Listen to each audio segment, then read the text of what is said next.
வெற்றிமாறன் வந்து தமிழ் சினிமாவில் இதுவரைக்கும் செய்த சாதனைகளில் ரொம்ப முக்கியமானதை நான் கருதுறது என்னென்னா, இதுவரைக்கும் யாரும் தொடாத பிரதேசங்களை தொட்டிருக்கிறார்.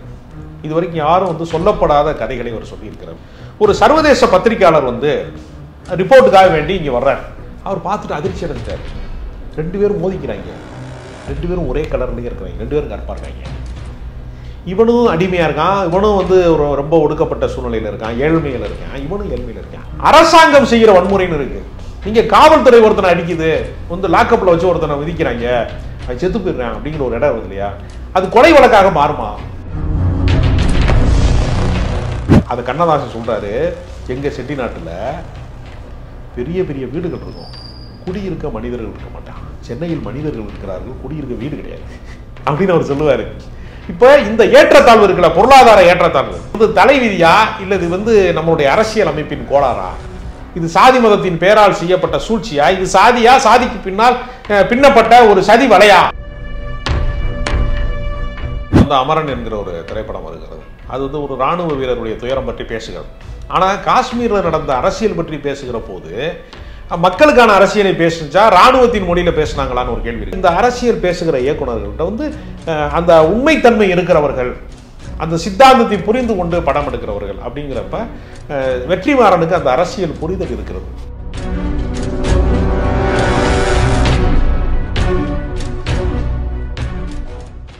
விடுதலை பார்ட் 2 உடைய ட்ரெய்லர் ரிலீஸ் ஆயிருந்துச்சு, பார்த்துருப்பீங்கன்னு நினைக்கிறேன். படத்தில் வந்து அரசியல் பேசி நம்ம நிறையா படங்கள் பார்த்துருக்கோம். படம் முழுக்க ஆரம்ப வசனத்துலேருந்து அந்த ட்ரெயிலரோட ஆரம்ப வசனத்துலேருந்து கடைசி வசனம் வரைக்கும் வந்து முழுக்க ஒரு அரசியல் வசனங்களாகவே படம் முழுக்க இருக்குது. நடுவில் இளையராஜாவுடைய அந்த ஒரு மெலடி சீக்வன்ஸ் வந்தாலும் முழுக்க அரசியல் வசனங்களாக இருக்குது. ட்ரெய்லர் நீங்கள் எப்படி சார் பார்க்குறீங்க? ஒடுக்கப்பட்ட மக்களினுடைய விடுதலையை பேசுகிற திரைப்படங்கள் உலகத்திலே வந்து எப்போ உலகம் முழுக்கவே பார்த்தீங்கன்னா மக்களினுடைய அடித்தட்டு மக்களினுடைய பிரச்சனைகளை வந்து திரைப்படமாக மாற்றுவது அப்படிங்கிறது வந்து உலகம் முழுக்க இருக்கக்கூடிய ஒரு ஆர்ட் ஒர்க். அது நீங்கள் வந்து பெரிய அளவிலே வந்து பேசப்பட்ட படங்கள் எல்லாமே நீங்கள் பார்த்தீங்கன்னா சாமானிய மக்களினுடைய வழிகள் குறித்த ஒரு திரைப்படங்களாக தான் இருக்கும். நீங்கள் இப்போ வந்து ஈரானிய படங்கள் தான் உலகத்தினுடைய ஆகச்சிறந்த படங்கள் என்று வர்ணிக்கப்படுகிறது. அதற்கு காரணம் என்னென்னா, உண்மைக்கு மிக நெருக்கமாக இருப்பது என்பது ஒரு வகை, அது வந்து அசல் தன்மையோடு இருப்பது என்பது ஒரு பெரிய ஒரு சவாலான ஒரு விஷயம். நீங்கள் இயக்குனர் மகேந்திரன் ஒரு முறை சொன்னார், ஒரு டாக்டரை வந்து நிஜமாவே டாக்டராக இருக்கிற ஒரு ஆளை கூப்பிட்டு வந்து டாக்டராகவே நடிக்க வைக்க முடியாது அப்படின்னு மகேந்திரன் சொன்னார். ஏன் அப்படின்னு கேட்டாங்க. அதுக்கு மகேந்திரன் சார் சொன்னார், ஒரு டாக்டராக இருக்கக்கூடிய பாவனைகள் என்பது வேறு, டாக்டராக இருக்கிறதுங்கிறது வேறு. அப்போ நீங்கள் அசலான மனிதர்களை கொண்டு வந்து நடிக்க வச்சாலும் சரி, அல்லது அந்த மனிதர்களின் வாழ்க்கையை ஒரு நடிகன் மேலே ஏற்றி கதை சொன்னாலும் சரி, ஒரு அதில் வந்து அந்த இயல்புத்தன்மைன்னு ஒன்று இருக்குது. அது நம்ம சினிமாதான் பார்க்குறோம் அப்படிங்கிறத கொஞ்ச நேரம் மறக்கிற இடம் இருக்குல்ல, அதை கொடுத்துட்டா அது நல்ல படைப்பு. ஒரு படைப்புக்கான நல்ல இலக்கணம் என்பது என்னன்னா, உங்கள் குழந்தைகளின் கண்களிலே வந்து காட்டுவதற்கு ஒரு கொடிய வன்முறை காட்சிகளோ ரொம்ப மோசமான பாலியல் ரீதியான காட்சிகளோ இல்லாமல் அதே சமயத்தில் ஒரு விடுதலை உணர்வை தரக்கூடிய ஒரு படைப்பாக அது இருக்கணும் அப்படிங்கிறது. அதனால் இப்போ என்னென்னா, வெற்றிமாறன் வந்து தமிழ் சினிமாவில் இதுவரைக்கும் செய்த சாதனைகளில் ரொம்ப முக்கியமானதை நான் கருதுறது என்னென்னா, இதுவரைக்கும் யாரும் தொடாத பிரதேசங்களை தொட்டிருக்கிறார். இதுவரைக்கும் யாரும் வந்து சொல்லப்படாத கதைகளை அவர் சொல்லியிருக்கிறார். உதாரணத்திற்கு வந்து விசாரணைங்கிற படம் வந்து இதுவரைக்கும் வந்து காவல்துறையினுடைய சிறை கொட்டடியில் போலி என்கவுண்டர்கள் நடப்பது சம்பந்தமாக. ஏன்னா அதுக்கு முன்னாடி தமிழ் சினிமாவில் பார்த்தீங்கன்னா காக்கா காக்கா மாதிரி படங்கள்லாம் என்கவுண்டரை ஆதரித்து வந்த படங்கள். என்கவுண்டர் ஸ்பெஷலிஸ்ட்னு சொல்லுவாங்க. கொலைகாரனுக்கு வந்து நீங்கள் வந்து சட்டத்துக்கு விரோதமான கொலையை சட்டப்பூர்வமாகவே நிகழ்த்துறது போலி என்கவுண்டர்னு சொல்றது. சும்மா என்னைய தாக்க முயற்சி பண்ணா, தப்பிக்க ஓடினா அப்படின்னு ஒரு கதை வழக்கமாக சொல்லுவாங்க. அவங்களே வந்து ஒரு இதை கிழிச்சுக்குருவாங்க, கிழிச்சிட்டு என்னை தாக்க முயற்சி பண்ணாரு, அதனால் நாங்கள் சுட்டுட்டோம் அப்படின்னு சொல்லுவாங்க. உண்மை என்னன்னா, ரவுடிகளை ஒடுக்குவதற்கு இது ஒரு தவறான உத்தி. நீதிமன்றத்துக்கு போகாமலே வழியிலேயே அந்த கதையை முடிக்கிறது அப்படின்னு ஒரு இது. இதில் அப்பாவிகள் மாட்டிக்கொண்டா என்ன, உண்மையிலே ரவுடிகள் மாட்டிக்கொள்வது என்பது அது வேற. அதில் வந்து ஒருத்தன் சந்தேகப்படும்படியான ஒரு ஆள், விசாரணை கைதியாக இருக்கக்கூடிய ஒருத்தனுடைய நிலைமை இப்படி ஆனால் என்ன ஆகும் அப்படிங்கிற ஒரு படத்தை அவர் அட்டன் பண்ணார். இப்போ இது வந்து உலகத்தில் வந்து எத்தனையோ விதமான வன்முறைகள் இருக்கிறது, பயங்கரவாதம் இருக்கிறது, தனி மனித வன்முறை. இப்போ நீங்கள் வந்து ஒரு ஆளை அடிக்கிறீங்க, நான் வந்து ஒரு தனிநபர் மேலே தாக்குதல் நடத்துகிறேன் அப்படின்னா இது வந்து வழக்கு பதிவு செஞ்சு தண்டிக்க முடியும். இதுக்கு பதிலாக அரசாங்கம் செய்கிற வன்முறைன்னு இருக்குது. நீங்கள் காவல்துறை ஒருத்தனை அடிக்குது, வந்து லாக்கப்பில் வச்சு ஒருத்தனை விதிக்கிறாங்க, அது செத்து போயிடுறேன் அப்படிங்கிற ஒரு இடம் வருது இல்லையா, அது கொலை வழக்காக மாறுமா? சட்டப்படி பார்த்தா அது கொலை வழக்கு தான். ஆனால் நடைமுறையில் அது கொலை வழக்காக மாறாது. அவருக்கு வந்து வேற ஒரு காரணத்தை சொல்லி மருத்துவ ரீதியாக ஒரு காரணம் அவர் இறந்துட்டாரு என்றெல்லாம் சமாளிக்கக்கூடிய ஒரு இடம் ஒன்று இருக்கு. இவர் என்ன செய்யறாருன்னா, புலவர் கலியபெருமாள்னு ஒருத்தர் தமிழ் தேசிய அரசியலை வந்து தமிழ் மண்ணிலே விதைத்தவர். அது வந்து இப்ப பேசுகிற வலதுசாரி தமிழ் தேசியம் அல்ல, இடதுசாரி தமிழ் தேசியம். இடதுசாரி தமிழ் தேசியம் என்பது வெறுமனே வந்து தமிழ் தேசியத்தில் 2 வகை இருக்கிறது. சும்மானால் அந்த மொழியினுடைய பெருமையை பாராட்டுவது, 1000 வருஷத்துக்கு முன்னாடியே நம்ம வந்து மொழியில வந்து அதை சொல்லியிருக்கிறாங்க, பெருமிதங்களை சொல்வது அப்படின்னு யார் வேணாலும் சொல்லலாம். ஆனா அந்த மக்களினுடைய வாழ்வாதாரத்தை உயர்த்துவது, அவங்க வந்து கல்வியில அதிகாரமற்றவர்களா இருப்பாங்க, உரிமை மிக்கவர்களா இருப்பாங்க, அவங்களை வந்து மேடேற்றுவதற்கான ஒரு அரசியல் இருக்கிறது. அதுதான் இடதுசாரி தமிழ் தேசியம். அப்படிப்பட்ட இடதுசாரி தமிழ் தேசியத்தை தமிழ் மண்ணிலே விதைத்த ஒருவரினுடைய மறைக்கப்பட்ட வரலாறு அல்லது மறக்கப்பட்ட வரலாறு, அந்த வரலாறை வந்து இன்னைக்கு இருக்கக்கூடிய ஆடியன்ஸுக்கு கனெக்ட் ஆகிற ஒரு இடத்துல, ஒரு இயல்பான நடிப்புல விஜய் சேதுபதி வந்து அந்த கதாபாத்தியாருங்கிற அந்த கதாபாத்திரமாவே மாறக்கூடிய ஒரு இடத்தையும், அந்த மக்கள் போராடக்கூடிய மக்களுடைய உணர்வுகளையும் ரொம்ப துல்லியமா எடுக்கப்பட்ட படம். ஏன்னா விடுதலை வந்து முதல் பாகமே ஒரு ஒரு உலகத்தரமான படம்னு நான் சொல்வேன். அது ஒரு அற்புதமான ஒரு படம். அதனுடைய ஒரு தொடர்ச்சியாக இன்றைக்கு விடுதலை 2 வருகிறது. என்னன்னா, முதல் பாகத்தினுடைய எதிர்பார்ப்பை 2ஆம் பாகம் நிறைவேற்றுகிற படங்கள் வந்து எல்லாராலையும் எடுக்க முடியாது. அந்த ஆற்றல் வந்து கிட்டத்தட்ட வெற்றிமாறனுக்கு வந்து அது சாத்தியப்படும். வெற்றிமாறன் வந்து எந்த படத்தை எடுத்தாலும் அதுக்குன்னு ஒரு மெனக்கெடுறது, அர்ப்பணிக்கிறது. இப்போ உதாரணத்திற்கு வெற்றிமாறனுடைய பூர்வீகம் வந்து அவர் சென்னையிலேயே படித்திருந்தாலும் இங்கே வளர்ந்திருந்தாலும் அவருடைய பூர்வீகம் வந்து கடலூர். கடலூரில் வந்து பிறந்து சென்னையில் வளர்ந்த ஒருவர் மதுரை வாழ்க்கையை அச்சசலாக பதிவு பண்ணியிருந்தார் ஆடுகளத்தில். அங்கேயே போய் தங்கி ஆஃபீஸ் போட்டு அந்த மக்களோட பழகி ஒரு அசல் தன்மையோட வந்து ஆடுகளத்தை வந்து அவர் உருவாக்கினார். அதனால எந்த திரைப்படத்தை எடுத்துக்கொண்டாலும் அதற்காக வந்து அவர் மெனக்கட்டுறது, அர்ப்பணிக்கிறது அப்படிங்கிறதுல ஒரு அசாத்தியமான ஒரு கலைஞன். பாலு மகேந்திராவினுடைய இன்னொரு பரிணாம வளர்ச்சி, தாய் வந்து 8 அடி பாய்ஞ்சா குட்டி 16 அடி பாயின்னு சொல்லுவாங்களா, அது மாதிரி வந்து ஒரு இயக்குனரிடமிருந்து வந்து ஒரு பெரும் பாய்ச்சல்னு கூட நான் வர சொல்லுவேன். இந்த படத்தில் வந்து அந்த ஒரு பொறுத்தது போதும் ஒரு பாட்டு வந்திருக்கு. அதில் நிறைய விஷயங்களை கொடுத்துருக்காங்க. வந்து சாதிய ஒடுக்குமுறையை பற்றியும் பேசியிருக்காங்க. இங்கே நில பிரபுத்துவம், நில அடிமைகள் இருந்தாங்க, அந்த விஷயத்தையும் கோட் பண்ணியிருக்காங்க. அப்படிங்கும்போது அந்த விடுதலை அப்படிங்கிறத ஒரு பர்டிகுலர் ஒரு செக்டாருடைய விடுதலையாக இல்லாமல் ஒரு ஓப்பன் பெர்ஸ்பெக்டிவில் பேசியிருக்காங்கன்னு எடுத்துக்கலாம்.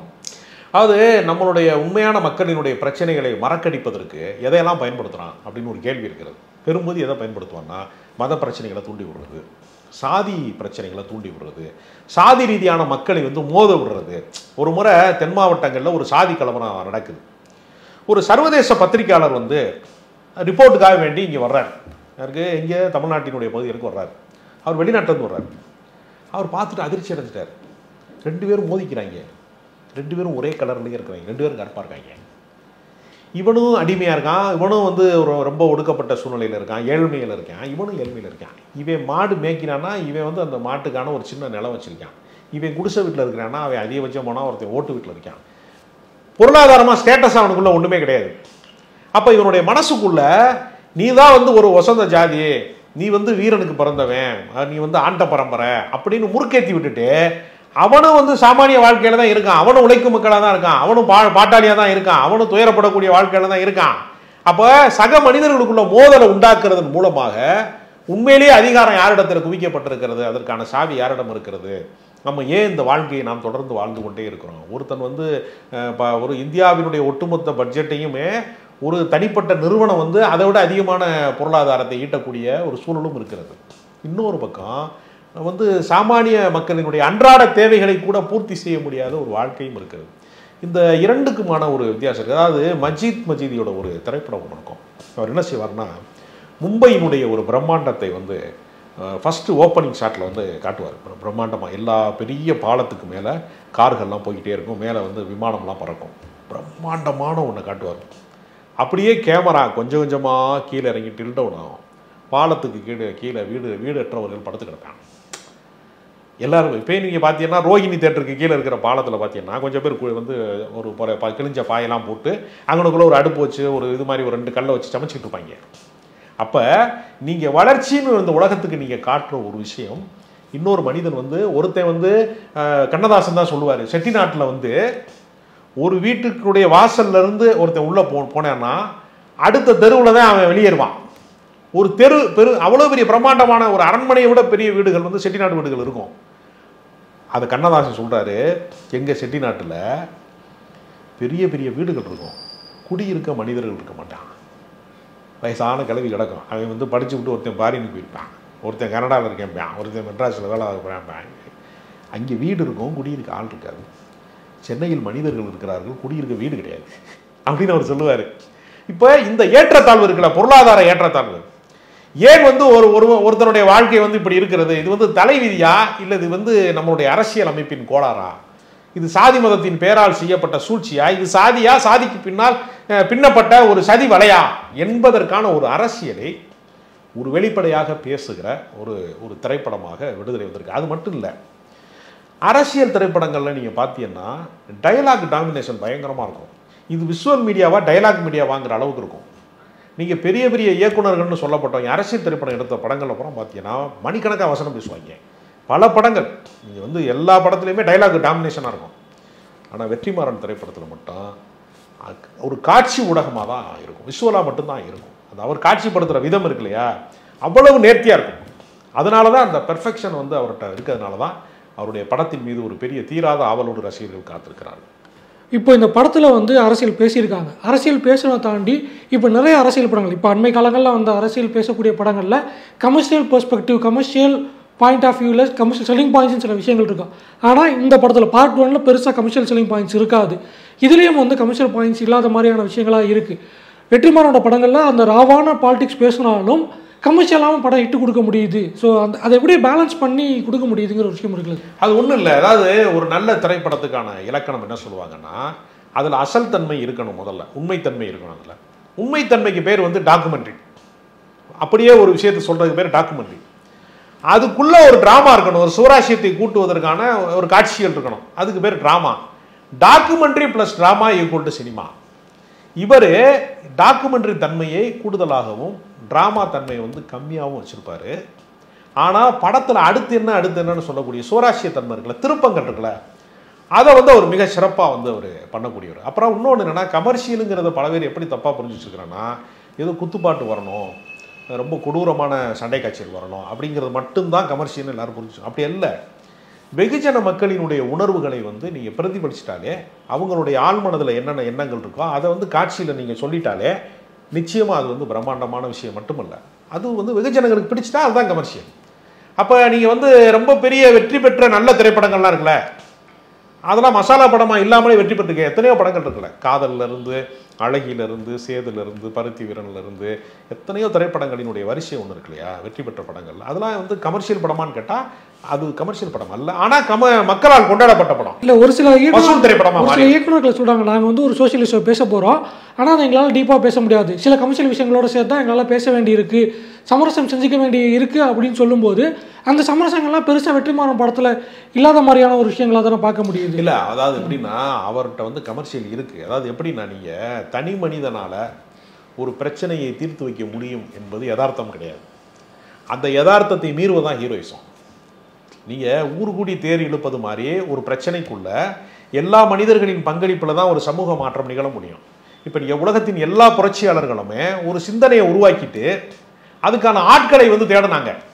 தனிநபர் செயல்பாடாக வந்து ஒரு காரல் மார்க்ஸ் சிந்திப்பதனாலேயே தொழிலாளர்களுக்கு விடுதலை கிடைக்கக்கூடாது, ஒரு பெரியார் சிந்தித்ததுனாலேயே சமூக நீதி நடந்து கூடாது. அவர் தொடக்கம் அதை செயல்படுத்துவதற்கு அலையலையாக ஒரு பெரிய கூட்டத்தை வந்து அவர்கள் உருவாக்குறாங்க அவங்க காலத்தில். அதுதான் அரசியல் வெற்றியாக பின்னால் மாறுது. அதனால ஒரு சிந்திக்கிற முறைன்னு ஒன்று இருக்கு இல்லையா, அது சிறப்பானதாக இருக்கும் ஒரு திரைப்படத்தில். அதில் கதாநாயகனுடைய போர்ஷன் அப்படிங்கிறது அந்த உறுத்தல் இல்லாமல், லாஜிக் மீறல் இல்லாத ஒரு ஹீரோயிசத்தை அவர் பண்ணுறார். அதனால அந்த படம் வெற்றி பெறும். இப்போ கதாநாயகன் அப்படின்னு சொல்லும்போது ஆரம்ப காலகட்டத்தில் வந்து ஒரு 3 படம் தனுஷ் வச்சு தான் பண்ணார். பொல்லாதவன், நெக்ஸ்ட் டோர் பாய் அப்படின்னு வச்சு தனுஷ் ஆப்டாக இருந்தார். அதுக்கு பிறகு வந்து ஆடுகளம் வந்து தனுஷ்க்கு ஒரு வெயிட்டேஜ், ஓவர் வெயிட்டேஜாக இருந்துச்சு. பட் அதை பர்ஃபார்ம் பண்ணி நேஷனல் அவார்டு வந்துச்சு. அசுரனும் நேஷனல் அவார்டு வருது. அப்படிங்கும்போது தனுஷை நம்பியே வெற்றிமாறன் இருக்காருங்கிற மாதிரியான விஷயங்கள் சொல்லப்பட்டுச்சு. அந்த 3 படங்களையுமே நமக்கு தனுஷ் தெரிய மாட்டோம், அந்த கேரக்டர் தான் தெரியும். அந்த கருப்பு, அந்த அசுரன்லேயே அந்த கேரக்டர். அதுலேருந்து இந்த பக்கம் வந்தோம் அப்படின்னா இப்போ விஜய் சேதுபதி, சூரி அப்படிங்கும் பொழுது அவங்கள வந்து அந்த பாத்திரமாகவே கொண்டு வருதுங்கிற விஷயம் இருக்குல்ல. இவங்க மற்ற படங்களும் பண்ணியிருக்காங்க, கமர்ஷியல் ஆஸ்பெக்டில் படம் பண்ணியிருக்காங்க, சூரி காமெடியாக பண்ணியிருக்காரு. அதை தாண்டி அந்த கேரக்டர்ஸாக மாற்றுற விஷயம் இருக்குல்ல, நம்மளால் ஏற்றுக்கவும் முடியுது. அப்படிங்கிற அந்த மேஜிக் எப்படி சார் நிகழ்து? அந்த மேஜிக் தான் சினிமாவுடைய ஒரு அசாத்தியமான ஒரு விஷயம். ஒரு நடிகன் மேலே ஏற்கனவே இருக்கக்கூடிய ஒரு இமேஜ் இருக்குல்ல, அந்த இமேஜை மாற்றுறது வந்து ரொம்ப எளிதான விஷயம் அல்ல. இப்போ நீங்கள் ராஜ்கிரனை பார்க்கும்போதே ஒரு பொறுப்பான ஒரு கிராமத்து மனிதன், ஒரு பாசமான ஒரு அப்பா கேரக்டர் அப்படின்லாம் ஒரு சென்டிமெண்ட்டான ஒரு கேரக்டர் வந்து நினைவுக்கு வரும் உங்களுக்கு. ஒவ்வொரு நடிகனுக்கும் ஏற்கனவே ஒரு இமேஜ் இருக்கும். அந்த இமேஜை கலைச்சி போட்டு விளையாடுறது இருக்குல்ல, சூரியை வந்து காமெடியன் அப்படிங்கிறத கலைச்சி போட்டு ஒரு கதையின் நாயகனாக மாற்ற ஒரு இடம் இருக்குல்ல, இதை வந்து பெஸ்ட் டைரக்டர் எல்லாருமே பண்ணியிருக்காங்க. நீங்கள் ஒரு உதாரணத்துக்கு சொல்கிறேன், பாலச்சந்தர் வந்து எல்லாரும் எம்ஜிஆரை நோக்கி போய்கிட்டு இருந்த ஒரு காலகட்டத்தில் நாகேஷை வச்சு ஒரு படம் எடுத்தார், நீர்க்குமிழின்னு படம் எடுத்தார். நீங்கள் அதே மாதிரி பார்த்தீங்கன்னா பாரதி ராஜா கதாநாயகனே ஃபிக்ஸ் பண்ணாமல் மண்வாசனை ஷூட்டிங் கிளம்பிட்டார். போகிற இடத்துல போகிற வழியில் என்ன பண்ணார்னா, மீனாட்சி அம்மன் கோயிலில் சாமி கும்பிட்டு போயிடலாம்னு சொல்லி அங்கே வளையல் கடையில் வேடிக்கை பார்க்க வந்த பாண்டியனை வண்டியில் ஏற்றி கொண்டு போய் கதாநாயகனாக்கு காமிச்சு வெற்றியும் பெற்றுட்டாரு. கூட்டு போனது பெருசு இல்லை, வெற்றி பெற்றுட்டாரு. யாரை வேண்டுமானாலும் கதாநாயகனாக மாற்ற முடியுங்கிற ஒரு இடம் இருக்குல்ல. நீங்கள் வந்து ஒரு ஜூனியர் ஆர்டிஸ்டாக கடந்த காலத்தில் இருந்த சின்ன சின்ன கதாபாத்திரங்களை நடித்து கொண்டிருந்த ஒருவரை ஒரு சீனு ராமசாமி வந்து விஜய் சேதுபதிங்கிற ஒரு கதாநாயகனை மாற்றுறாருல. அது வரைக்கும் அவர் குறும்படங்களில் தான் நடிச்சிருக்கிறாரு. அப்போ இன்னொரு மாற்றத்துக்கான ஒரு இடம் ஒன்று வருது இல்லையா, அதுதான் வந்து ஒரு இயக்குனருக்கான டச் நான் நினைக்கிறேன்.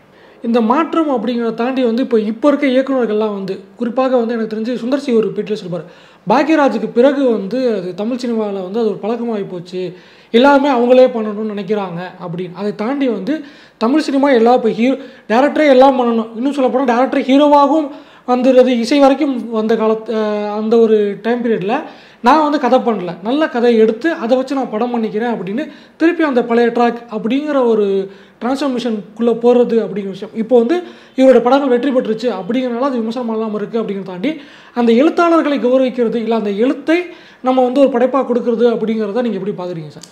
இல்லை, அதாவது எப்பொழுதுமே சினிமாவுக்குன்னு தனித்த ரைட்டர்ஸ் வந்து எல்லா காலத்துலேயுமே உண்டு. தொடக்க காலத்தில் தேவர் பிலிம்ஸில் வந்து கதை இலாக்கானே ஒன்று வச்சுருந்தாங்க. நீங்கள் வந்து எத்தனையோ இலாக்காவில் நம்ம பார்த்துருப்போம், போலீஸ் இலாக்கா, எத்தனையோ துறைகளை பார்த்துருப்போம். கதை இலாக்கானே ஒன்று போடுவாங்க பழைய படங்களில். அப்போ என்ன காரணம்னா, பல பேர் வந்து என்னென்னா அந்த கம்பெனிலேயே சாப்பிட்டு தங்கி எல்லா டைமும் வந்து சூப்பரான ஒரு கதையை வந்து ஒரு லைன் ஒன்று கொண்டு வரணும், சீன் டெவலப் பண்ணணும் அப்படிங்கிறது அதில் பயிற்சி பெற்று பல பேர் வந்து பின்னால் பெரிய கதாசிரியர்களாக வந்தாங்க. சினிமாவுக்கு மட்டுமே எழுதக்கூடிய ரைட்டர்ஸ்னு ஒரு வகை உண்டு. இங்கே அன்னக்கிளி தொடங்கி அலைபாயுதேரிலிருந்து பல திரைப்படங்களுக்கு கதை எழுதுனா ஆர் செல்வராஜ் போன்றவங்க, முதல் மரியாதைலாம் அவர் தான் கதை. அதே மாதிரி நீங்கள் பார்த்தீங்கன்னா கலைஞானம் ரஜினிகாந்த் அவர் தான் பைரவி படத்தில் வந்து கதாநாயகனாக மாற்றினார். அது மாதிரி நிறையா ரைட்டர்ஸ் உண்டு. கலைமணின்னு ஒரு எழுத்தாளர். அதே மாதிரி கிழக்கு சீமையிலேயே வந்து உருவாக்குனது வந்து பேராசிரியர் ரத்னகுமார்னு ஒருத்தர். வேதம் புதிது கண்ணன். ஒவ்வொரு காலகட்டத்திலையுமே பெஸ்ட்டு ரைட்டர்ஸ் வந்து பாரதி ராஜா என்ன செய்வார்னா, அவர் வந்து கதை எழுத மாட்டார், ஒரு நல்ல ரைட்டரை பிடிச்சி அவர் பண்ணுவார். இப்போ அலைகள் ஓய்வதிலே மணிவண்ணனுடைய ஒரு கதை. அதே மாதிரி கடலோர கவிதைகள் அப்படிங்கிறது ஒரு டைரக்டர், ஏற்கனவே இந்த சீவலப்பேரி பாண்டி எடுத்த டைரக்டருடைய கதை. அது அப்படி ஒவ்வொரு காலகட்டத்திலையுமே நல்ல ரைட்டர்ஸ் வச்சு படம் பண்ணியிருக்கிறாங்க. பாலச்சந்தர் வந்து என்ன செஞ்சார்னா, தொடர்ச்சியாக தன்னுடைய திரைப்படங்களில் வந்து கதை விவாதங்களில் அனந்து வந்து ஒர்க் பண்ணார். அப்புறம் நமக்கு தெரியும் சங்கர் திரைப்படங்களில் தொடக்க காலத்தில் பாலகுமாரன், பின்னால் சுஜாதா போன்றவர்கள் வந்து ஒர்க் பண்ணாங்க. இப்போ ஜெயமோகன், எஸ் ராமகிருஷ்ணன், பாஸ்கர் சக்தி, தமிழ் பிரபா, அப்படி ஒரு பெரிய வரிசை உண்டு. என்னன்னா, ஒரு கதையை வந்து நம்ம உருவாக்குனதுக்கு பின்னாடி அதை வந்து பெட்டர்மெண்ட் பண்ணுறது, ஒரு சிறப்பான விஷயமா மாற்றுறது அப்படிங்கிற விஷயத்தில் விடுதலையினுடைய திரைப்படத்தில் கூட 2 பேர் வந்து கதாசிரியர்களாக ஜெயமோகனும் தங்கம்னு சொல்லக்கூடிய ஒரு எழுத்தாளரும் ஒர்க் பண்ணியிருக்கிறாங்க அப்படிங்கிறது ஒன்று இருக்குது. இது ஒரு நல்ல ஆரோக்கியமான விஷயம். நல்ல நாவல்களை எடுத்து படம் பண்ணுறது, அதை தான் மகேந்திரன் செஞ்சார். புதுமை பித்தனுடைய சிற்றன்னை என்று சொல்லக்கூடிய ஒரு குறுநாவலை தான் உதிரிப்புக்களாக அவர் மாற்றினார். அதே மாதிரி ரமணிச்சந்திரனுடைய ஒரு நாவலில் இருந்தால் முள்ளுமலரும் வந்து அந்த காளி கேரக்டர் உருவாச்சு. அப்போ அதனால் இலக்கியத்தில் இருந்து சினிமாவாக கன்வெர்ட் பண்ணுறது அப்படின்னு ஒரு இடம் வந்து நல்ல ஒரு நல்ல சினிமாவுக்கான ஒரு அடையாளம். தமிழ் சினிமா வந்து ஒரு ஆரோக்கியமான கட்டத்துக்கு எடுத்துகிட்டு போகும். ஆமாம், அதை வந்து வெற்றிமாறன் வந்து மகேந்திரன் எப்படி வந்து பாரதி ராஜா, மகேந்திரன், பாலச்சந்தர் போன்றவர்களாம், அது மாதிரி பாலு மகேந்திராவுமே கூட கதை நேரம்னே ஒன்று பண்ணார். ஆகச்சிறந்த சிறுகதைகளெல்லாம் வந்து குறும்படங்களை போல வந்து சன் டிவியில் ஒளிபரப்பாச்சு. அதில் தான் பயிற்சி இயக்குனராக இருந்து வெற்றிமாறன் இவ்வளோ பெரிய இடத்திற்கு வந்து சேர்ந்துருக்கிறாரு. அதனால் இலக்கியத்தில் இருந்து சினிமா அப்படிங்கிறது வாசிப்பு பழக்கம் உள்ளவங்களுக்கு ஒரு எளிதானது. வாசிப்பு பழக்கம் இல்லாத இயக்குனர்கள் அதில் மாட்டிக்கிறாங்க. இன்னொரு விஷயம் வந்து அரசியல் பேசக்கூடிய இயக்குநர்கள் நிறைய பேர் இருந்திருக்காங்க. பராசக்தியில் தொடங்கி தமிழ்நாட்டில் அரசியல் பேசி படங்கள் இருந்திருக்கு. ஒரு கட்டத்தில் மணிவண்ணன் கம்யூனிஸ்ட் சித்தாந்தங்கள் பேசினார், அமிர்தி பட்டேல் அரசியல் இருந்துச்சு. ஓவர் பீரியட் ஆஃப் டைமில் வந்து தமிழ் சினிமாவின் அரசியல் பேசக்கூடிய இயக்குநர்கள் அப்படின்னு மணிரத்னமும் சங்கரும் மட்டும்தான் முன்னிறுத்தப்பட்டாங்க. அதுக்கு பிறகு திருப்பி நிறைய பேர் பேசினாலும் அதை வந்து ஒரு செக்டருக்குள்ளே சுருக்கிறது, ஒரு சாராருக்கான அரசியலாக சுருக்கிறது அப்படிங்கிற ஒரு இடம் இருந்துச்சு. ஆனால் இன்றைக்கி வந்து வெற்றிமாறனுடைய படங்களில் வந்து எல்லா படத்துலையுமே ஒரு அரசியல் இருக்கும். அது வந்து ஒரு வாஸ்ட் வைடு ஆடியன்ஸ் கிட்ட கொண்டு போய் சேர்க்கறதுங்கிற விஷயம் இருக்குல்ல. இந்த இடத்துல சாமானிய மக்களுடைய தொடர்பில்லாத அரசியலை சங்கர் மனத்திலும் பேசினாங்க. ஆனால் அவங்க வந்து மக்களுக்கான அரசியல் பேசுனதா முன்மொழியப்பட்ட காலகட்டத்தில் அதை மாற்றி இந்த பக்கம்லேருந்து ஒரு அரசியல் கொண்டு வந்து அதை இன்றைக்கி அச்சீவ் பண்ணியிருக்காருல்ல. இது எப்படி சார் பார்க்குறது? இப்போ ஒன்றும் இல்லை, சமீபத்தில் வந்து அமரன் என்கிற ஒரு திரைப்படம் வருகிறது. அது வந்து ஒரு இராணுவ வீரருடைய துயரம் பற்றி பேசுகிறது. ஆனால் காஷ்மீரில் நடந்த அரசியல் பற்றி பேசுகிற போது மக்களுக்கான அரசியலை பேசுச்சா இராணுவத்தின் மொழியில் பேசுனாங்களான்னு ஒரு கேள்வி இருக்குது. ஏன்னா ரோஜாங்கிற திரைப்படம் கூட இராணுவத்தோட பாயிண்ட் ஆஃப் வியூவில், ஒரு இராணுவ வீரனோட பாயிண்ட் ஆஃப் வியூவில் தான் அந்த கதை சொல்லப்பட்டுச்சு. அப்போ நிறையா படங்கள் என்ன ஆகுனா, நீங்கள் வந்து போலீஸ் சம்பந்தமான நிறையா திரைப்படங்கள்லாம் பார்த்தீங்கன்னா காவல்துறைக்கு ஆதரவான, போலீஸ் மென்டாலிட்டிக்கு ஆதரவான, அவங்க வந்து இப்போ நீங்கள் வந்து நான் வந்து போலீஸ் இல்லடா பொறுக்கிடா அப்படின்னு சொல்கிற படங்கள்லாம் நிறையா வந்துச்சு இல்லையா. ஆனால் உண்மையிலே வந்து என்னென்னா காவல்துறை வந்து நம்ம கூட தான் வந்து மெரினா பீச்சில் போராட்டம் நடக்கும்போது, ஜல்லிக்கட்டு போராட்டம் நடக்கும்போது நம்ம கூட சேர்ந்து உட்காந்துருந்தாங்க, நம்ம கூட லெமன் சாதம் சாப்பிட்டாங்க, நம்ம கூட டீ வாங்கி குடித்தாங்க, நம்மில் ஒருவரை போல தான் இருந்தாங்க. அவங்களுக்கு ஒரு உத்தரவு வந்துச்சு மேலிடத்துல இருந்து, இவங்களை பூரா அடிச்சு விரட்டி விடுங்கடா அப்படின்னு சொன்னோன்னா லத்தி சார்ஜ் பண்ணாங்களா இல்லையா. அப்போ காவல்துறை வந்து மக்களுக்கானதா அரசாங்கத்துக்கானதா அப்படின்னு ஒரு கேள்வி இருக்கிறது. அவங்க அரசினுடைய பிரதிநிதி தான், அரசாங்கத்தினுடைய ஆட்கள் தான் அவங்க. அப்போ வந்து இது மக்களினுடைய அரசியலை பேசுகிற திரைப்படங்களை அவர் பேசுகிறார். அதாவது இந்த உலகத்தில் அடித்தவன் பெரியவனா அடி வாங்கியவன் பெரியவனா என்கிற ஒரு கேள்வி இருக்கிறது. காலங்காலமாக அடித்தவன் தான் பெரியாள். யார் போர் எடுத்து ஜெயிக்கிறானோ, யார் வந்து அந்த நாட்டை கைப்பற்றுகிறானோ அவன் தானே பெரியாள். உலகத்தில் ஒரே ஒரு மனிதர் மட்டும் சொன்னார், அடித்தவன் பெரியாள் கிடையாது. எவன் பக்கம் சத்தியம் இருக்கிறதோ, உண்மை இருக்கிறதோ, அறம் இருக்கிறதோ, அடி வாங்கினவன் பக்கம் தான் அறம் இருக்கிறதா, அவன் தான் பெரியவன் அப்படின்னு சொன்னது காந்தி சொன்னார். அப்போ பாதிக்கப்பட்ட மக்களின் பின்னால் நிற்க வேண்டும் என்கிற ஒரு இடம் இருக்கு, பாதிப்பை ஏற்படுத்துகிறவர்கள் பின்னாடி நிற்க வேண்டும்ங்கிற ஒரு இது இருக்கு. அப்போ அதனால தான் என்ன செய்யறான்னா, காஷ்மீர் பயிற்சி மாதிரி படம் எடுக்கிறவன், அது மாதிரியான வலதுசாரி தன்மைகளுக்கான படங்கள் எடுக்கக்கூடிய ஒரு வகை படங்கள் இருக்கிறது. ஆனால் உண்மையிலேயே மக்களுக்கான படம் எடுக்கிறதுன்னு ஒன்று இருக்குது. இப்போ நீங்கள் வந்து ஜோக்கர் மாதிரி படங்கள் வந்து ராஜமுருகன் வந்து ஒரு அரசினுடைய திட்டம் ஒரு சாமானியன் வாழ்க்கையில் என்னவா வந்து சேருது அப்படின்னு ஒரு படம் எடுக்கிறார். அது மாதிரி வந்து இயக்குனர் ஜனநாதன், மறைந்த இயக்குனர் ஜனநாதன் பேராண்மை போன்ற படங்களை அவர் எடுக்கிறார். அப்போ இந்த அரசியல் பேசுகிற இயக்குனர்கள்ட்ட வந்து அந்த உண்மைத்தன்மை இருக்கிறவர்கள், அந்த சித்தாந்தத்தை புரிந்து கொண்டு படம் எடுக்கிறவர்கள் அப்படிங்கிறப்ப வெற்றிமாறனுக்கு அந்த அரசியல் புரிதல் இருக்கிறது. அதனால அவருடைய திரைப்படங்கள் மிக நேர்த்தியாகவும் சரியாகவும். இப்போ வெற்றிமாறன் வந்து அவருடைய ரியல் லைஃப்லேயும் வந்து அந்த அரசியல் புரிதல் இருக்குது, அந்த செயல்பாடுகள் இருக்குது, பொது இடங்களில் பேசுகிறார். ஆனால் அவருடைய கேஸ்டிங்கில் வர ஆட்களும் வந்து கிட்டத்தட்ட அந்த அரசியல் பேசக்கூடிய, அந்த அரசியல் சார்ந்து யோசிக்கக்கூடிய ஆட்களாக இருக்கிறாங்க. அது எடுக்கிறனால அப்படி இருக்க ஆட்களை அவர் சூஸ் பண்ணுறாரா, இல்லை அந்த ஒரு ஒத்திசைவுனால ஒன்றா வேலை பார்க்கும்போது இவரால் ஈர்க்கப்பட்டு அந்த இடத்துக்கு போகிறார்? அதாவது அந்த கதையை புரிந்து கொள்ளக்கூடிய ஆற்றல் வேணும்ல. இப்போ விஜய் சேதுபதிக்கு வந்து இது மாதிரியான போராட்ட அரசியல் சம்பந்தமாக புரிந்து கொள்ளக்கூடிய ஒரு உணர்வு அவருக்கு வந்து, அதுக்கான நாலேஜ் அவருக்கு இருக்குது. சில பேர்கிட்ட வந்து நீங்கள் அதை வந்து கன்வே பண்ணவே முடியாது. இப்போ நீங்கள் வந்து ஒரு சிட்டியிலே வளர்ந்த ஒருத்தர்கிட்ட போய் உசிலம்பட்டி பக்கத்தில் வந்து கள்ளிப்பாலை கொடுத்து வந்து கொள்றாங்க அப்படின்னு ஒரு கதை இருக்குங்கன்னு ஒருத்தர் போய் சொல்கிறாருன்னு வச்சுக்கோங்க, பேச்சுக்கு இப்போ கருத்தம்மா மாதிரி ஒரு கதையை போய் ஒருத்தர் சொல்கிறாருன்னு வச்சுங்களேன், அவருக்கு அது வந்து கன்வே ஆகாது. என்ன சார் பெண்கள்லாம் ஃப்ளைட் ஓட்டுறாங்க, நீங்கள் இந்த மாதிரி தப்பாக கதை சொல்கிறீங்க அப்படின்னு சொல்லுவாரா இல்லையா அவர் ஹீரோ. அப்போ அவருக்கு அது கன்வே ஆகாது, ஏன்னா அந்த வாழ்க்கை அவருக்கு தெரியாது. அதனால் அதை புரிந்து கொள்ளக்கூடியவங்க ஆர்டிஸ்டாக இருந்தால் மட்டும்தான் அவங்க ப்ரெசென்ட் பண்ணும்போது நல்லா பண்ண முடியும், வந்து மிக சிறப்பாக வந்து வெளிப்படுத்த முடியும். அதனால் அந்த தேர்வு என்பது ஒரு இயல்பான ஒரு தேர்வு. ஏன்னா எல்லாருமே எல்லா கதைக்கும் பொருந்த மாட்டார்கள். இப்போ நீங்கள் வந்து வேட்டையன்கிற ஒரு படத்தை ஜெய்பீம் எடுத்த ஒரு இயக்குனர், ஒரு மிகச்சிறந்த அரசியல் படம், சமீப காலத்தில் வந்த மிகச்சிறந்த அரசியல் படம் ஜெய்பீம், அந்த படத்தை எடுத்த அதே இயக்குனர் ஒரு பெரிய ஆர்டிஸ்ட்ட போகும்போது காம்ப்ரமைஸ் ஆகிறதுனால வேட்டையன் வந்து ஒரு கம்ப்ளீட் படமாக மாறலை. அது வசூல் ரீதியாக ரஜினிகாந்த் ரசிகர்களுக்கு பிடித்திருக்கிறதா என்பது வேறு. அந்த டைரக்டர் தானா இது அப்படின்னு நம்மளால ஏற்க முடியல. அது காரணம் என்ன, ஆர்டிஸ்டோட காம்ப்ரமைஸ் ஆகும்போது அது ஒரு அசல் தன்மையை இழந்துடும். இல்லை, அந்த காம்ப்ரமைஸ் வந்துருங்கிறனால தான் வெற்றிமாறனும் பெரிய ஆட்கள் கிட்ட போகாமல் அப்படியே அவருக்கு தேவையான ஆட்கள் கிட்டே இருக்காருங்க. இல்லை, அதாவது கமர்ஷியலை மட்டுமே பண்ணக்கூடிய நடிகர்கள் பின்னாடி போனோம்னா அவங்கள வந்து ஒத்துழைப்பு செய்கிறதுங்கிறது ரொம்ப குறைவாக இருக்கும். ரொம்ப குறைந்த நாட்களுக்குள்ள அவங்க நினைக்கிற ஒரு கம்ப்ளீட்டான ஒரு விஷயம் வந்து சேராது, அந்த பெர்ஃபெக்ஷன் வராது. அப்படிங்கிறதுனால இதுக்கு யார் ஒத்துழைப்பாங்களோ அதனால தான் அந்த இடத்துல ஒரு சூரியும் ஒரு விஜய் சேதுபதியும் அவருக்கு தேவைப்படுறாங்க, ஒரு மஞ்சு வாரியார் தேவைப்படுறாங்க. ரொம்ப வந்து ஒரு இளமையான இன்னும் ஒரு யங்கான ஒரு ஹீரோயினை வச்சு வேறு மாதிரி வந்து படங்களை வந்து இந்த ஆட்டமா பாட்டம்மா மாதிரி பாட்டை கூட போட முடியும்ல. காட்டு வெளியில் வந்து ஒரு இது நடந்துச்சு, ஒரு விருந்து மது விருந்து நடந்துச்சு, எல்லோரும் கல் குடிச்சாங்க ஆடினாங்க கூட நம்ம சொல்ல முடியும்ல. கதை சொல்கிறது எப்படி வேணாலும் சொல்லலாம்ல.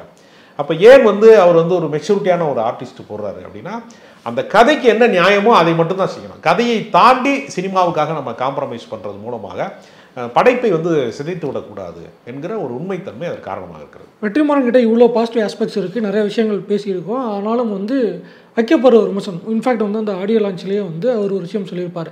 விஜய் சேதுபதி கிட்ட நான் 8 நாள் கால்ஷீட் கேட்டேன், இவ்வளோ நாள் வந்தார், மொத்தமாக பார்க்கும்போது இவ்வளோ நாள் ஆகி போச்சு அப்படிங்கிற விஷயத்த சொல்கிறார். அதை வந்து ஒரு இம்பாக்டாக பேசியிருக்காங்கன்னா பாலாக்கு அந்த குற்றச்சாட்டு வைக்கப்பட்டுச்சு, அமீர் மேலே அந்த குற்றச்சாட்டு வைக்கப்பட்டுச்சு. பட் இவர் மேலே இப்போ அவராக ஸ்டேட்மெண்ட் சொன்ன பிறகு அதை வந்து இப்போலாம் பேசலாமா அப்படிங்கிற ஒரு இடத்துக்கு வந்து வேறு எந்த ஒரு குற்றச்சாட்டு வைக்க முடியலங்கிறனால அந்த பாயிண்ட் எடுக்கிறாங்களா, இல்லை உண்மையில அந்த ஒரு நிலைப்பாடுங்கிறது சரியானதாக இருக்குது? இல்லை, அதாவது ஒரு ரிசல்ட் வந்து என்னவா மாறுது, ஒரு திரைப்படத்தை எத்தனை நாள் எடுக்கிறாங்கிறது அல்ல, அதோட அவுட்புட் என்னவா வருது, அதுதான் வந்து நமக்கு தேவை. நீங்கள் மிக குறைந்த நாட்களில் வந்து அவசரமாக எடுக்கப்பட்ட ஒரு படத்தில் வந்து அந்த உணர்வுகள் கன்வே ஆகலைன்னு வச்சுங்க, அந்த படம் ஃப்ளாப் ஆகிடும். அப்போ எவ்வளோ நாள் எடுக்கிறோங்கிறது அல்ல. அப்போ நீங்கள் வந்து ஒரு மேம்பாலம் ரொம்ப வருஷமாக கட்டுறாங்க, ஏன் சீக்கிரம் கட்டக்கூடாதா அப்படின்னு நீங்கள் மெட்ரோ பாலம் கட்டுறவனை கேட்க முடியாது. அது வந்து அந்த ஸ்ட்ராங்காக கட்டணும், அதனால தான் அந்த பயணம் வந்து பாதுகாப்பாக இருக்கும் அப்படின்னு கருதுறதுனால அவங்க நிறையா எடுத்துக்கிறாங்க. அது மாதிரி தான் இதுவும் ஒரு சிறந்த படைப்புக்கான நேரம் அப்படிங்கிறது அது வந்து சேர்ற வரைக்குமான நேரமாக அவங்க எடுத்துக்கிறாங்க. அதனால் அது வந்து ஒரு கலைஞனுடைய படைப்பு சுதந்திரம் சார்ந்தது. அதனால் இத்தனை நாட்களுக்குள்ளே தான் எடுக்கணும்னு எதுவும் சட்டங்கள் கிடையாது, விதிமுறைகள் கிடையாது. தயாரிப்பாளருக்கு அது கொஞ்சம் சாதகமாக இல்லை அப்படிங்கிறதுனால அது பேசப்படுகிறது. ஆனால் வெற்றி படம் எடுப்பவர்களுக்கு அது பிரச்சனையாக இல்லை, வேறு மாதிரி படங்கள் எடுப்பவர்களுக்கு அது ஒரு விமர்சனமாக மாறுகிறது. இன்னொரு விஷயம், இந்த படத்தில் வந்து வெற்றிமாறனுடைய கிராஃப்ட் ஒர்க்கு, அந்த விஷுவலைசேஷன், அரசியல் அந்த அளவுக்கு பேசப்பட்டுச்சோ அதுக்கு இணையாக பேசப்பட்ட விஷயம் இளையராஜாவுடைய இசை. முதல் பாட்டில் கூட கொஞ்சம் கம்மியாக இருந்துச்சு. இந்த பாட்டில் வந்து முழுக்க அரசியல் வந்து நிறைந்திருக்குது. அதுவும் அந்த பொறுத்தது பொறுத்தும் பாட்டு வந்து ஃபுல் அண்ட் ஃபுல் லிரிக்ஸ் வந்து இடதுசாரி அரசியலை தூக்கி பிடிக்கக்கூடிய ஒரு அரசியல். இந்த பக்கம் அதுக்கு வந்து இசையமைச்சிருக்கிறவர் வந்து ஒரு தீவிர வலதுசாரியாக, இன்னும் சொல்ல போனால் சங்கியாக விமர்சிக்கப்பட்டு கொண்டிருக்கிற இளையராஜா அதை எப்படி ஒத்துக்கிட்டார்? ஏன்னா இளையராஜா மேலே வந்து பெரியார் படத்துக்கு இசையமைக்கலை அப்படின்னு ஒரு பெரிய குற்றச்சாட்டு வச்சு அவர் மேலே ஒரு பெயிண்ட் பூசப்பட்டு இருக்கும்போது ஹார்ட் கோர் லெஃப்ட் ஐடியாலஜியில் இருக்க ஒரு படத்தை வந்து ஒரு பர்ஃபார்ம் பண்ணியிருக்காரு. அதுலேயும் வந்து தி பெஸ்ட்டு கொடுத்துருக்காரு. 2 பாட்டு அவரே எழுதியிருக்காரு, அவரே இந்த வயசில் பாடியிருக்காரு. அப்படிங்கும்போது அது இல்லை, இளையராஜா அவர்கள் வந்து ஒரு உலகத்தின் மிகச்சிறந்த இசைக்கலைஞர்களில் ஒருத்தர் மட்டுமல்ல, இடதுசாரி இயக்கங்களுடைய மேடைகளால் இசைக்கலைஞர் ஆனவர். அதனால் அவருடைய தொடக்கமே இடதுசாரி மேடைகள் தான். அவருக்கு அந்த உணர்வுகள்லாம் இல்லாமலாம் போயிடாது. அவர் வந்து ஒரு அரசியல்வாதியாக யாருமே அவரை பார்க்கலை. அவர் வந்து 30 வருஷம் ஆச்சுங்க நான் நியூஸ் பேப்பர் படித்து, எனக்கு வந்து நாட்டில் நடக்கிறது எதுவுமே வந்து தெரியாது, நான் இசைக்கூடத்தில் சப்தங்களோடு வாழ்ந்துட்டு இருக்கேன், இசையோடு வாழ்ந்துட்டு இருக்கேன்னு அவர் சொல்கிறார். அதனால் அவரை யாருமே அரசியல்வாதியாக பார்க்கல. தமிழ்நாட்டில் பாஜக வளர்ச்சி பெற வேண்டும் என்பதற்காக அவர் ஹானர் பண்ணுறோங்கிற பேரில் அவங்க ராஜ்யசபா கொடுத்துருக்குறாங்க. அவர் வந்து அரசியல் ரீதியாக அவருக்கு தெரியாது, அவங்க வந்து என்ன நடக்குது அப்படிங்கிறது முழுமையாக அவருக்கு தெரியாது. அதனால் அவர் பயன்படுத்தப்பட்டிருக்கிறார் தானே தவிர அவர் முழுக்க அவரை வலதுசாரியாக பார்க்க வேண்டிய அவசியம் நமக்கு இல்லை. ஏன்னா அவருக்குன்னு இருக்கக்கூடிய சித்தாந்தம்னு ஒன்று கிடையாது. அவர் கடவுள் நம்பிக்கை உள்ளவர் என்கிறதுனால ஒரு அரசியல் கட்சி மதவாதத்தை தூக்கி பிடிக்கிற ஒரு அரசியல் கட்சி வந்து அவருக்கு ஒரு பாசிட்டிவாக அவருக்கு தெரிஞ்சிருக்கு, அப்படி தான் புரிஞ்சுக்கணுமே தவிர அவர் இசையில் தான் ஞானி, அரசியல் ஞானி கிடையாது. அதனால் யாரும் அவரிடமிருந்து அரசியலை எதிர்பார்க்கல. அவரை வந்து பாஜக தங்களுக்காக பயன்படுத்தி கொண்டார்கள், அப்படி வேணால் பார்க்கலாமே தவிர அவர் எங்கேயாவது தேர்தல் பிரச்சாரத்துக்கு போனாரா, தெருவா போய் எங்கேயா ஓட்டு கேட்டாரா, அவரை அரசியல்வாதியை நம்ம பார்க்க முடியாது. எதுவும் போராட்டங்களுக்கு போயிருக்காரா, எதுவுமே கிடையாது. அவருக்கு வந்து என்னன்னா யானை பசிக்கு சோழ புரியாண்ட மாதிரி அவருக்கு இருக்கிற இசை ஞானத்திற்கு அவருக்கு தகுதியான படங்கள் வந்து சமீப காலமாக வரல. அவர் நாயகன் மாதிரி படங்களுக்கு இசையமைக்கும் போது அவர் தன்னுடைய முழுமையான ஒரு ஆற்றலை வந்து வெளிப்படுத்துவார். பாலா படங்கள்லாம் நீங்கள் பார்த்தீங்கன்னா அவருடைய இசை தனித்துவமாக தெரியும். பாலுமகேந்திராவுடைய படங்களில் அவருடைய இசை தனித்துவமாக தெரியும். அது மாதிரி ஒரு படைப்பை வந்து வெற்றிமாறன் கொடுத்த காரணத்தினால தான் ஆடியோ லான்ச்சு கூட மறுக்கக்கூடிய இளையராஜா ஃபுல் டைமாக உட்கார்ந்து அதை வந்து தன்னுடைய விழாவாகவே அவர் கருதினார். 2 ஆடியோ லான்ச்சுமே ஃபுல்லாக இருந்திருப்பார். முழுமையாக அவர் கலந்துக்கிறாருன்னா அந்த படம் அவருக்கு ரொம்ப பிடிச்சிருக்கு. அந்த படைப்புக்கு செய்கிற மரியாதை தான் அது. இல்லை, அந்த படைப்பு அப்படிங்கிறத தாண்டி இன்னொரு முக்கியமான விஷயம், இந்த படத்தில் வந்து பாடல்களை 2 பாடல் அவரே எழுதியிருக்காரு. அடிப்படையில் அவர் ஒரு சிறந்த கவிஞரும் கூட. அதை பாடவும் செஞ்சுருக்காரு. இந்த வயசுலேயும் வந்து அந்த பாடல் வந்து மற்ற இசையமைப்பாளர்கள்கிட்ட நம்ம ஒரு சில விஷயங்கள் சத்தம் மட்டும்தான் இருக்குது அப்படின்னு சொல்லும்போது கேட்டால் இந்த காலத்துக்கு அதான் பிடிக்குது அப்படின்னு பல பேர் சொல்கிற மத்தியில் வேற ஒரு டைமென்ஷனில் அந்த பாட்டை போட்டு எல்லாரையும் ஈர்க்க வச்சு அதை முடியுதில்லை. அது எப்படி சார் ராஜாவால் முடியுது? இல்லை, அதாவது ஒரு கலைஞனுக்கு வந்து உடலுக்கு தான் வயதாகும், அவனுடைய மனதுக்கு வந்து வயதாவதே கிடையாது. ஒரு மகத்தான கலைப்படைப்பு வந்து எந்த வயதில் தோன்றும் கூட சொல்ல முடியாது. அவர் இசைக்காக தன்னுடைய வாழ்க்கை மொத்தத்தையும் அவர் அர்ப்பணித்திருக்கிறார். இங்கே கவிஞர் வாலி வந்து சிக்குப்புக்கு ரயிலை எழுதும் போது அவருக்கு ஒரு தாத்தா வயசு தான் அவருக்கு. ஏறத்தாழ 80 வயசுகளை கடந்த பின்பும் கூட வாலி வந்து வாலிப கவிஞர் என்று வர்ணிக்கப்படக்கூடிய அளவிற்கு காதல் பாடல்களை எழுதி கொண்டு தான் இருந்தார். அதனால் இளையராஜாவுக்குள்ள இன்னும் ஒரு இளமை குடியிருக்கிறது. அது வந்து இன்றைய இசைக்கும் வந்து பொருத்தமாக இருக்கிறது. இன்றைய 2K கிட்ஸையும் வந்து அவர் மயக்கக்கூடிய ஒரு ஆற்றல் அவர் இடத்துல இருக்கிறது. அவர் வந்து வயதில் முதிர்ந்த ராஜாவாக இல்லாமல் இசையில தான் அவர் முதிர்ந்து கொண்டே போறாரே தவிர அவருடைய உணர்வுகள், அவருடைய இசை ஆற்றல் வந்து இன்னைக்கு இருக்கக்கூடிய இளைஞர்களையும் வசீகரிக்கக்கூடிய ஒரு பேராற்றல் மிக்கவராகவும் இருக்கிறாரு. ஒரு இசையமைப்பாளர் அவரே பாடலாசிரியராக இருப்பதும் அவரே பாடுவதும் இன்னும் வந்து இளையராஜாவுடைய இசை இல்லாமல் எந்த இரவுகளும் வந்து தூங்க முடியாது, எந்த பயணங்களும் இளையராஜாவின் இசை இல்லாமல் கிடையாது.